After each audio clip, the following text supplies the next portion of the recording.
Imagine a small dusty shop filled with forgotten treasures. In this shop works Zoya, a kind and hard-working woman with big dreams but little money. One ordinary day, while sorting through old boxes, Zoya stumbles upon something extraordinary. A beautiful old jewel sparkling with hidden value. This jewel is more than just pretty, it's worth a fortune. For Zoya, this discovery could be life-changing, a chance to escape her struggles and finally achieve her dreams. But the jewel isn't hers. It's lost, perhaps forgotten, but it belongs to someone. Now, Zoya faces a difficult choice. She could keep the jewel, a secret that could solve all her problems, or she could try to find its rightful owner, choosing honesty over personal gain. Her decision will not only test her own values, but also impact her community and her standing within it. What will Zoya do? Will she choose wealth or integrity?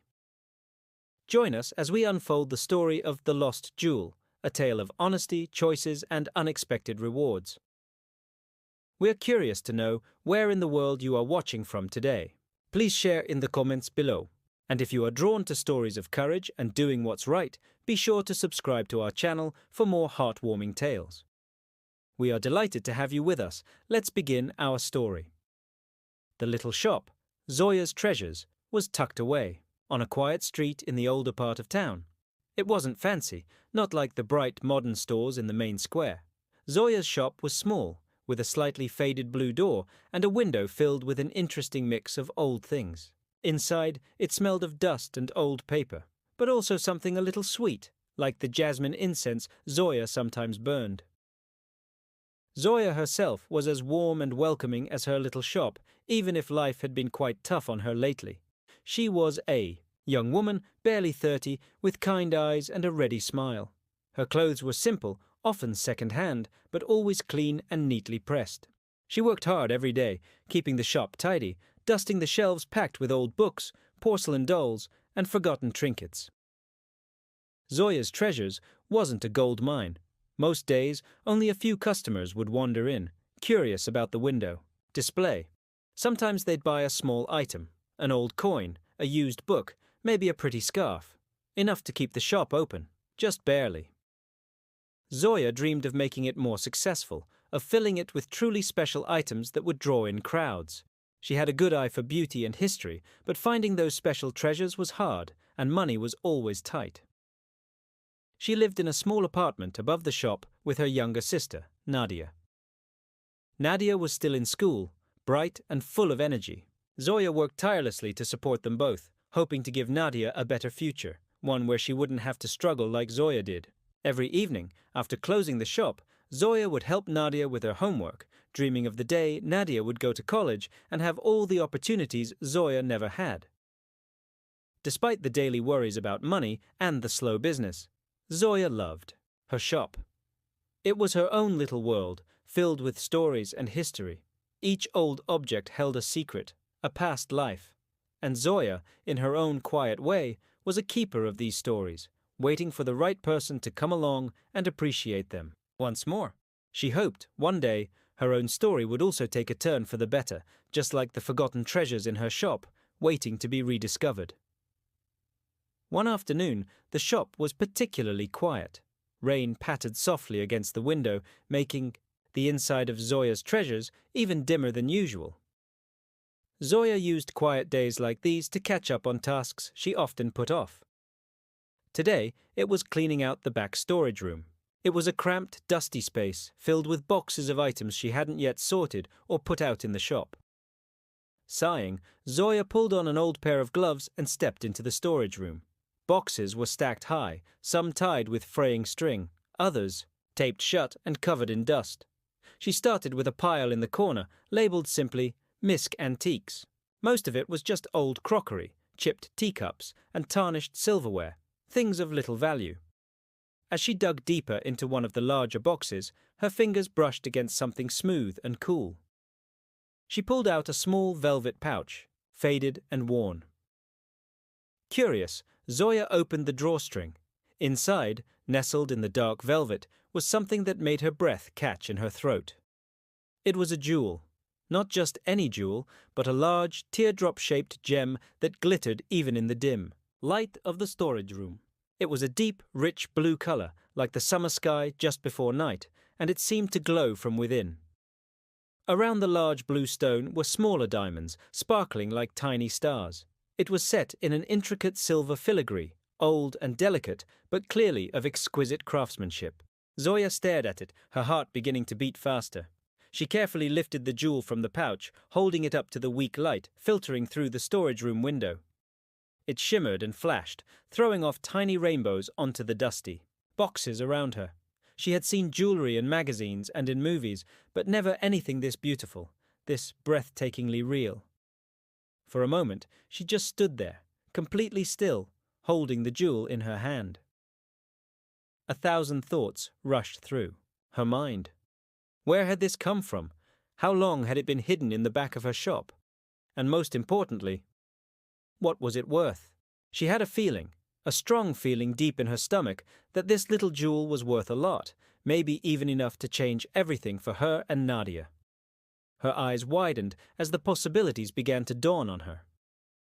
This could be the answer, too. All her worries, the solution to her money problems, the chance to finally give Nadia the future they both dreamed of. But then, another thought, a quieter, more cautious thought, began to creep into her mind. This jewel. It couldn't just be hers, could it?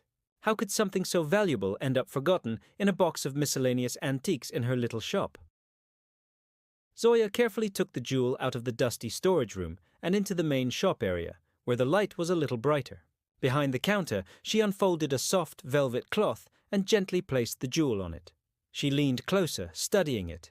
The blue stone was mesmerizing, and the tiny diamonds around it sparkled like captured starlight. She turned the jewel over, in her hand, examining the silver setting. On the back, almost hidden within the intricate silverwork, she noticed a small, faded inscription. Squinting, she tried to make out the tiny letters. It was hard to read, worn with age and perhaps a little tarnished. She fetched her reading glasses from her pocket and looked again. Slowly, letter by letter, she deciphered the inscription. It was a name and a date. Isabella Moreau, 1888. Isabella Moreau.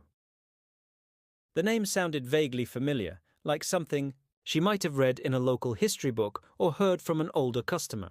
1888. That was a long time ago. This jewel was old, very old. A wave of curiosity washed over Zoya. Who was Isabella Moreau? And how did her jewel end up in a dusty box in the back of Zoya's little shop? She went to the bookshelf in the corner of the shop, where she kept a few local history books and some old town directories. She ran her fingers along the spines, searching. She pulled out a thin, worn book titled Historic Families of Oakhaven. Oakhaven was the name of their town. Flipping through the pages, she looked for the name Moreau. It took a few minutes, but then she found it. The Moreau family, the heading read. Her heart skipped a beat. The book described the Moreaus as one of the founding families of Oakhaven, wealthy landowners and prominent figures in the town's early history. They had built the old Moreau Manor, a grand estate just outside of town, generations ago, but the book also mentioned that the Moreau family line had died out in the early 20th century, with no direct heirs. The manor had fallen into disrepair and was now just a local landmark, mostly empty and forgotten. As Zoya read on, her eyes stopped at a paragraph describing Isabella Moreau. Isabella Moreau, it said, was known for her beauty and her collection of exquisite jewels. Legend has it that she possessed a magnificent blue sapphire, a family heirloom passed down through generations, said to be as blue as the summer sky over the Moreau vineyards. Zoya looked down at the jewel in her hand. A blue sapphire, as blue as the summer sky. Could it be? Could this be Isabella Moreau's lost sapphire? The inscription, the family name, the description in the book. It all seemed to fit. If it was true, this jewel wasn't just valuable, it was historically significant, a piece of Oakhaven's past, and it definitely didn't belong to her. Zoya sat behind the counter, the sapphire jewel resting on the velvet cloth in front of her. The rain outside had stopped, and a weak ray of sunlight peeked through the clouds, catching the blue stone and making it sparkle again. But inside Zoya, it wasn't bright at all. A storm of thoughts and emotions was brewing. The book lay open. Beside the jewel, the description of Isabella Moreau and her sapphire staring up at her. It seemed more and more likely that this was indeed the lost Moreau heirloom. A jewel with history. A jewel that probably belonged back with the descendants of that family, if any still existed. But then, the other side of her mind argued back, louder and more tempting. Descendants, if any. The book said the Moreau family. Line had died out. Maybe there was no one to return it to. And even if there were distant relatives somewhere, how would she ever find them? And more importantly, why should she even try? This jewel. It was a miracle. It had appeared in her shop like a gift from fate, a gift she desperately needed. She thought of her small apartment, the bills piling up, Nadia's school fees, the constant worry about making ends meet. This jewel could erase all of that. She could pay off her debts, fix up the shop, maybe even move to a better place. Nadia could have new clothes, books, maybe even go on that school trip she had been dreaming about. Zoya closed her eyes, imagining a life free from financial stress. A life where she didn't have to count every penny, where she could buy Nadia a treat without hesitation, where she could finally breathe easily. The jewel in front of her was the key to that life. All she had to do was keep it. No one else knew it was here. She could sell it quietly, discreetly. No one would ever have to know. But even as the tempting thoughts swirled in her head, a small voice of doubt whispered in her heart. It was the voice of her mother, who had always taught her the importance of honesty, even when it was hard. Her mother used to say, "Honesty is the greatest wealth, Zoya." Zoya opened her eyes and looked at the sapphire again. It was beautiful, yes, and valuable beyond her wildest dreams. But it wasn't hers. It felt wrong to keep it, like taking something that didn't belong to her, even if no one seemed to be missing it. Could she really live with that? Could she build a better future for herself and Nadia on something that wasn't rightfully hers? The dilemma tore at her. The lure of solving all her problems was incredibly strong, but so was the ingrained sense of right and wrong her mother had, instilled in her. Honesty or money? It was a hard choice, the hardest she had ever faced, and the decision she made now would not only change her life, but also define who she was. Zoya spent the rest of the afternoon lost in thought, the sapphire jewel a silent weight on the counter beside her. Customers came and went, browsing through the shop, but she barely noticed them. Her mind was completely consumed by the dilemma. She weighed the pros and cons, the temptations of wealth against the pull of her conscience. She thought about Nadia. Nadia deserved a better life, a life without worry. Keeping the jewel would be for Nadia, she tried to tell herself. It wouldn't be for her own selfish desires, but for her sister's future. But deep down, she knew that was just an excuse. The truth was, the lure of the money was also for herself, for the relief it would bring to her own burdened life. As evening approached and the last rays of sunlight faded, Zoya made a cup of strong tea and sat down at the small table in the back of the shop. She looked at the history book again, at the page about the Moreau family. She reread the part about Isabella and her sapphire, and then she noticed something else, a small footnote at the bottom of the page. It mentioned that while the direct Moreau line had ended, there were distant relatives who had moved away from Oakhaven generations ago, but some contact had been maintained over the years through letters and occasional visits. The footnote even mentioned a name, Mr. Edward Blackwood, a Moreau descendant living in a neighboring town. Edward Blackwood. The name sparked a flicker of hope in Zoya's heart. A descendant, someone who might rightfully own the jewel, someone she could try to contact. Suddenly, the idea of keeping the sapphire felt even heavier, even more wrong. There was someone to return it to, a potential owner, a link to the jewel's past. A sense of relief washed over her as the decision began to solidify in her mind. She couldn't keep it. She wouldn't keep it. It wasn't hers, and honesty, as her mother had always taught her, was worth more than any jewel, any amount of money. The thought of returning it, of doing the right thing, brought a quiet sense of peace that the tempting thoughts of wealth could never provide. Taking a deep breath, Zoya closed the history book. She carefully picked up the sapphire jewel, placed it back in its worn velvet pouch, and then tucked the pouch safely into the pocket of her apron. She knew what she had to do. Tomorrow, she would try to find Edward Blackwood.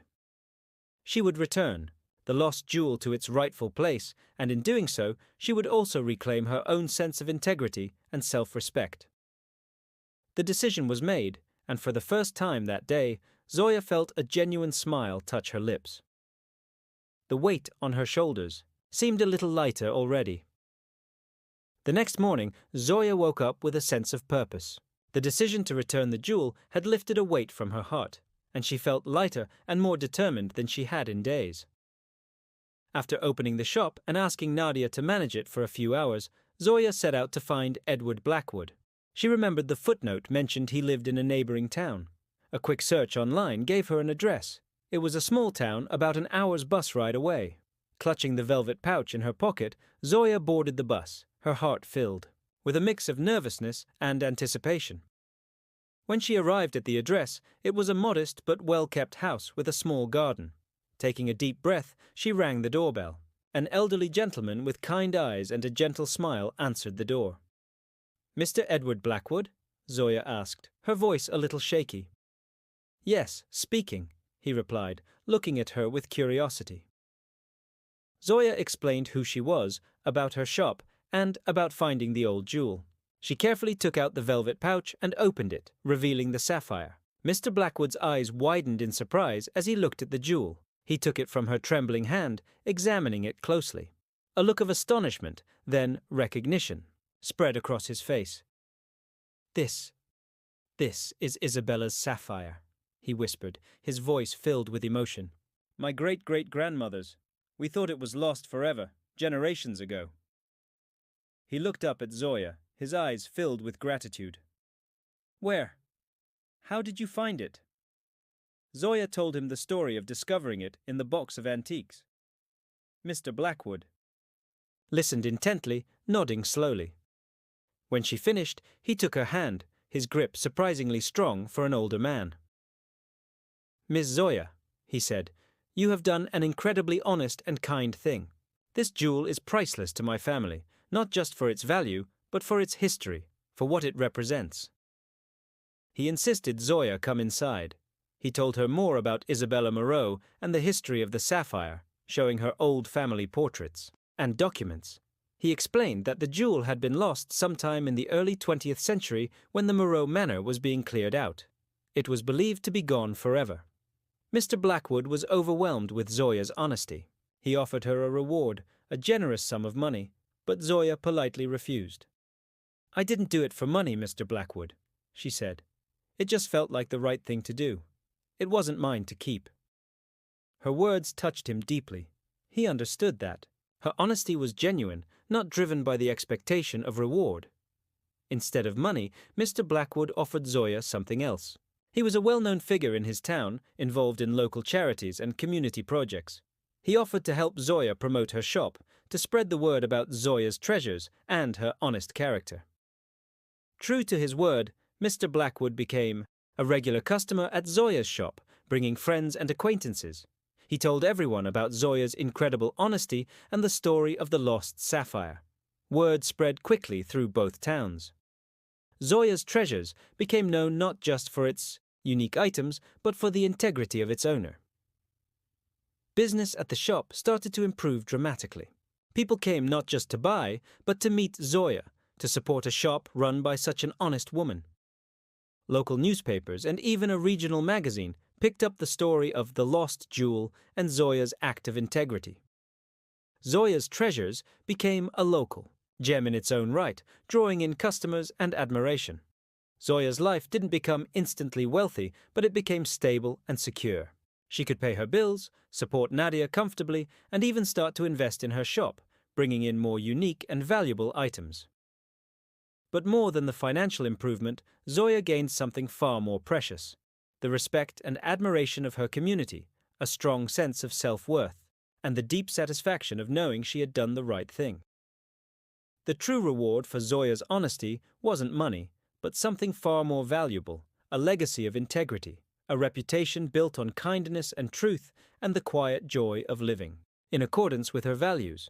And in the end, that was a treasure more precious than any jewel. We hope you enjoyed the story of Zoya and the lost jewel. It shows us that sometimes doing the right thing, even when it's hard, brings rewards that are more valuable than money. Zoya chose honesty, and it not only changed her life, but also touched the lives of others around her. What did you think of Zoya's decision? Would you have done the same? Let us know your thoughts in the comments below. We love to hear from you. If you were moved by this tale of honesty and kindness, and if you enjoy stories that warm your heart, please don't forget to like this video and subscribe to our channel. By subscribing, you won't miss any of our upcoming stories, filled with hope and inspiration. Thank you for spending time with us today and listening to Zoya's story. We hope it reminds you that even small acts of honesty and integrity can make a big difference in the world. Have a wonderful rest of your day, and we'll see you in the next video.